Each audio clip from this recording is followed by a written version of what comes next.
દાગીના વધી જાય તો લોકરમાં મૂકી શકાય, પરંતુ આ હૈયાની વાત મૂકવાનું ક્યાંય ઠેકાણું નથી. પોતે હલવાય આખા ગામને હાલવે, નકર કેવું જોઈએ ને ભાઈ ધીમે ધીમે ખાઈ જઈએ, ગરમ ગરમ છે, હળવો હળવો રહી જાય, મોઢું ભરી જાય. પણ નો કે તમે એકવાર પ્રીમાઇસિસમાં દાખલ થશો ને, તમારી ઉર્જા ભગવાન સાથે ઇસ્ટાબ્લિશ થાય છે ને, એવી તમને અનુભૂતિ થયા વગર નહીં રહે એટલે નહીં રહે. આજે પૈસા વધી જાય તો બેંકમાં મૂકી શકાય, દાગીના વધી જાય તો લોકરમાં મૂકી શકાય, પરંતુ આ હૈયાની વાત મૂકવાનું ક્યાંય ઠેકાણું નથી.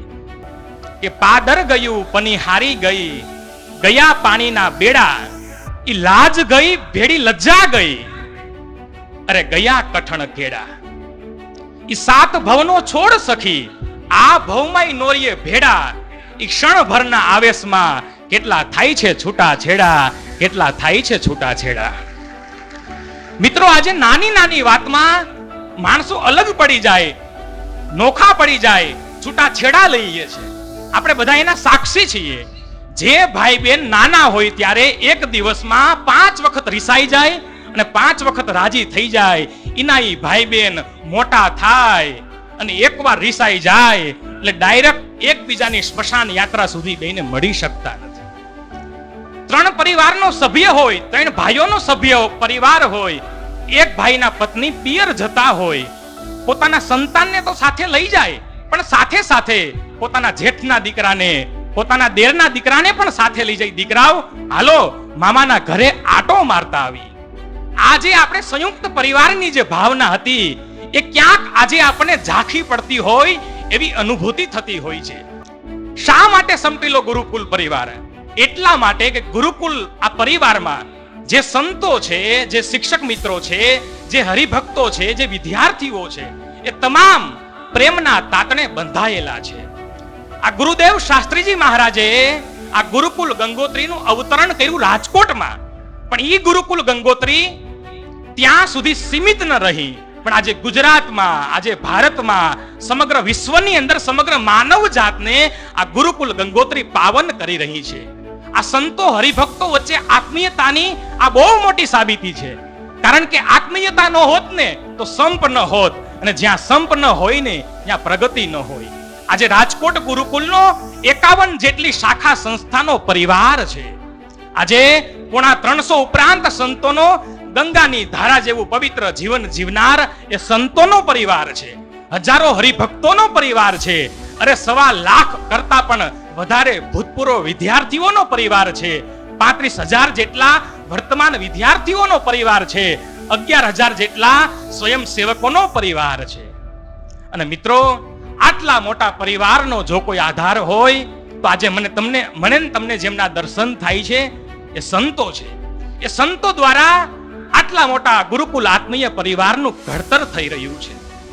અને એટલા માટે જ કીધું હશે, જેમ ભમરી ભારે ભારે ચટકો, ફેરવા ઈયળનું યંગ, ફેરવા ઈયળનું યંગ, એમાં સંત વચન કટુ કહે, આપવા આપણો રંગ, સંત વિના સાચી કોણ કહે, એવા સંત વિના સાચી કોણ કહે. આજે સાચી વાત કેનારા કેટલા, એ બહુ મોટો પ્રશ્ન છે. તમને એક ઉદાહરણ આપું.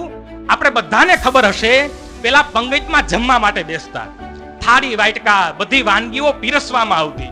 એટલે કોઈની ઘરે શ્રાદ્ધનો પ્રસંગ હતો, એટલે 2 મિત્રો જમવા માટે ગયા. એટલે થાળી વાટકા આપ્યા, રોટલી આપી, શાક આપ્યું, ખીર આપી, એમાં બટેકા વડા આપ્યા. હવે બટેકા વડાની આપણે બધાને ખબર હોય કે બહારથી ઠરી ગયેલા લાગે, પણ અંદરથી ધોવાળા નાખતા હોય. એટલે પેલા મિત્રએ એક બટેકું લઈને મોઢામાં મૂક્યું, ત્યાં તો ધોવાળા કાઢી નાખ્યા, આંખમાંથી આંસુ નીકળી ગયા. બાજુના મિત્રને કાંઈ ખબર નહીં, લે હાલ લે. ઈ કે બટા મારા ભાઈ, તારી આંખમાં કેમ આંસુ આવી ગયા? કે કાંઈ નહીં મારા ભાઈ, આજે શ્રાદ્ધનો પ્રસંગ છે ને, મને મારા બાપુજી યાદ આવી ગયા. આવું ખોટું બોલ્યો, બોલો. અને ઓલા બિચારાને કાંઈ ખબર નહીં, એને હોતીને બટાકા વાળું મોઢામાં મૂક્યું, ત્યાં તો આંખમાંથી આંસુ નીકળી ગયા, ધોવાળા નીકળી ગયા, પંગતમાં કઈ બોલાય તો નહીં. એટલે ઓયલા મિત્રએ આને પૂછ્યું, ભાઈ તારી આંખમાં કેમ આંસુ આવી ગયા? કે ભાઈ મને તારા બાપુજી યાદ આવી ગયા કે જેણે આવા કપાતરને જન્મ આપ્યો. પોતે હલવાય આખા ગામને હાલવે, નકર કેવું જોઈએ ને ભાઈ, ધીમે ધીમે ખાઈ જઈએ, ગરમ ગરમ છે, હળવો હળવો રહી જાય, મોઢું ભરી જાય, પણ નો કે. આજે સાચી વાત કેનારા લોકો છે નહીં આપણી સમક્ષમાં.